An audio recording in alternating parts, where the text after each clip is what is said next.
Hello, everyone, and welcome back to Slow and Clear English Channel. I'm Emily. And I'm Paul. It's so great to be here with you all today. Absolutely, Paul. Today we have a super important and interesting topic for our lovely listeners. We're going to talk about feelings. Yes, feelings. It's something we all have, right? Happy, sad, excited, all of them. And learning to talk about them in English is a fantastic step in your language journey. It really is. Before we jump in, a quick friendly reminder to everyone watching or listening. Please share this episode with your friends who are learning English. Subscribe to Slow and Clara English channel if you haven't already. And hit that like button. It really helps us a lot. And we love seeing your comments too. Let us know what you think. Okay, Paul, let's start with why talking about our feelings is so important. Sometimes it can feel a little bit difficult, right?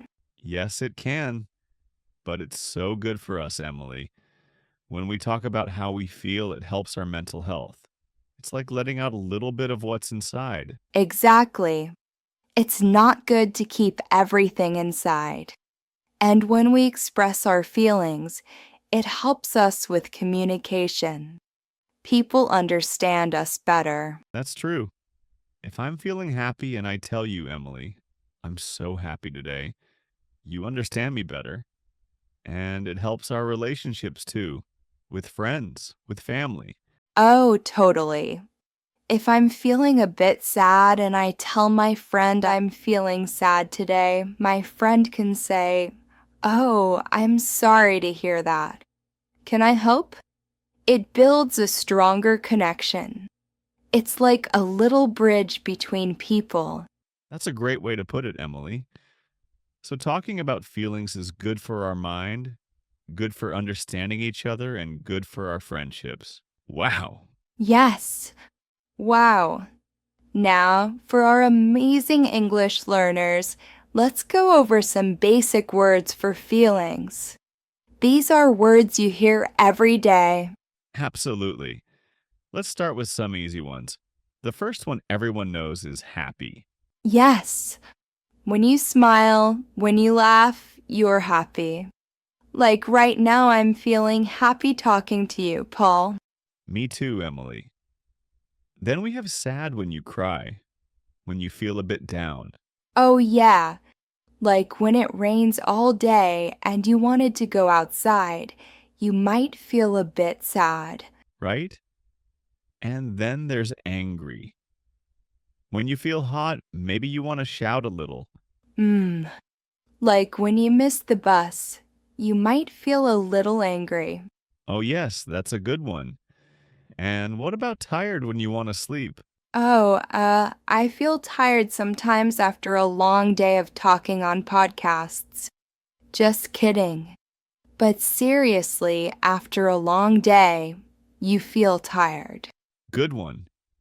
And excited when something good is going to happen. Like before a holiday trip, you feel so excited. Exactly.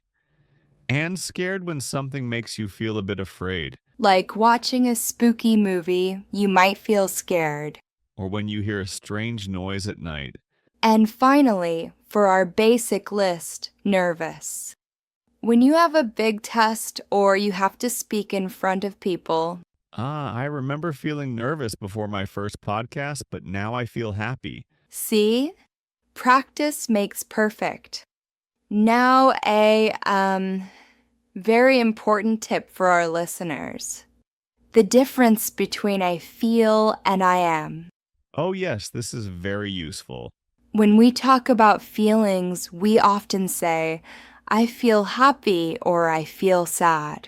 That's right. It describes your current state, how you are feeling right now. But you can also say, I am happy or I am sad. Both are correct. Yes. So you can say I feel tired or I am tired. Both mean the same thing. Don't worry too much about the difference at this stage. Just pick one and use it. Perfect advice, Paul. Okay, now let's try some more specific feelings. These words can help you describe how you feel in more detail. Ooh, I like this. First, frustrated.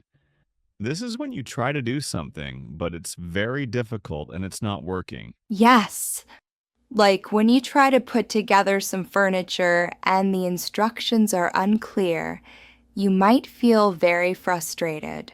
Exactly. And overwhelmed. This is when you have too much to do, too many things on your mind, and you feel like you can't manage it all. Oh, that's a common one for students. Right. Too much homework, too many tests. You might feel overwhelmed. Too much. Exactly, and anxious. This is similar to nervous, but maybe a bit stronger. It's when you worry a lot about something, maybe something that hasn't happened yet. Like before a very important job interview, you might feel very anxious about it. Your stomach might feel a bit funny. Yes, and proud. This is a good feeling.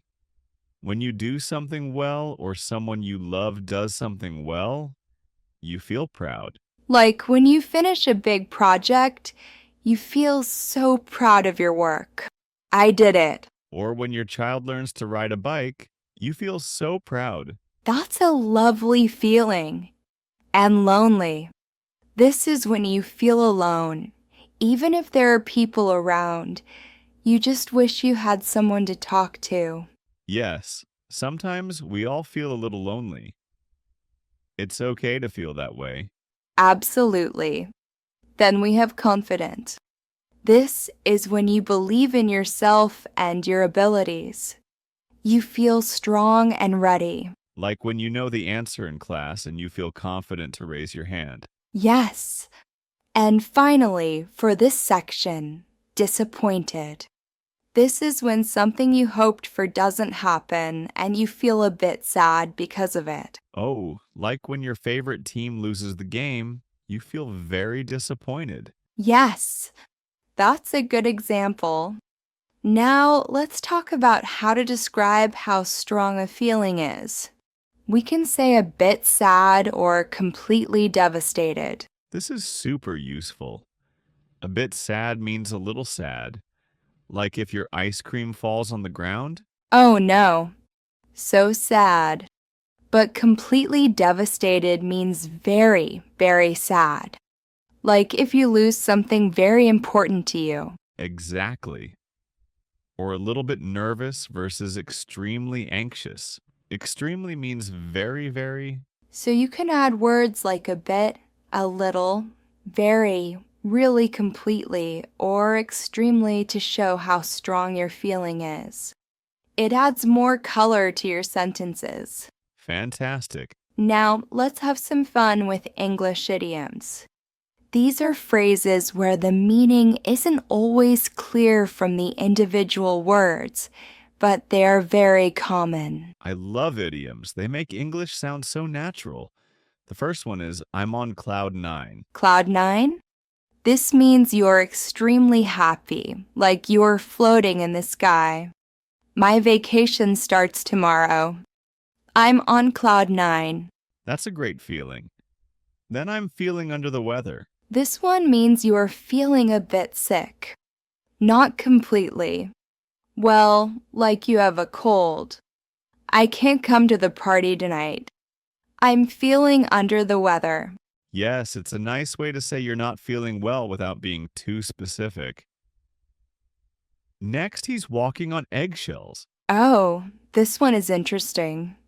If someone is walking on eggshells, it means they are being very careful not to upset someone because that person is easily angered or sensitive like you. Be very careful with what you say. Yes, like fragile eggs. You don't want to break them. And finally, it broke my heart. This means something made you very, very sad or deeply disappointed. Like when my dog ran away, it broke my heart. Oh, that's so sad. Emily, these idioms are really fun, but they take a little practice to remember. They do, but hearing them and using them will make them stick. So we've talked about how to say how we feel. Now, how do we ask others how they are feeling, right? Yes, it shows you care. A simple one is how are you? But sometimes people just say, I'm fine. If you want to know more, you can ask, how are you really feeling? That's a good one. It shows you are truly interested, or if someone looks a little sad, you can ask, do you want to talk about it? Perfect. It gives them a chance to share, but they don't have to if they don't want to. It's an open door. And another one. If someone seems deep in thought or worried, you can say, is something on your mind? Ooh, I like that one. Paul, is something on your mind? It means, are you thinking about something difficult or are you worried? These are very gentle ways to ask. These questions are so helpful for connecting with people. And after someone shares their feelings, how do we respond? We want to be kind and understanding. We call this empathy. Yes, empathy means understanding and sharing the feelings of another person. So, if someone tells you they are sad, you can say, that must be really hard. That must be really hard. It shows you understand that their situation is difficult, or you understand how you feel. Yes, it means you can relate even if you haven't been in the exact same situation. Another good one is, I'm here for you. I'm here for you. This is so powerful. It means I will support you. You are not alone. And a simple but very important one. Thanks for sharing that with me. Yes, when someone shares their feelings, it's a big step. So saying thanks for sharing that with me shows appreciation and trust. It encourages them to share again in the future. These phrases really help build strong relationships. Okay, Paul, let's imagine some real life situations and how we can use our new feelings vocabulary. Great idea. Let's say you had a really bad day at work. How would you describe your feelings?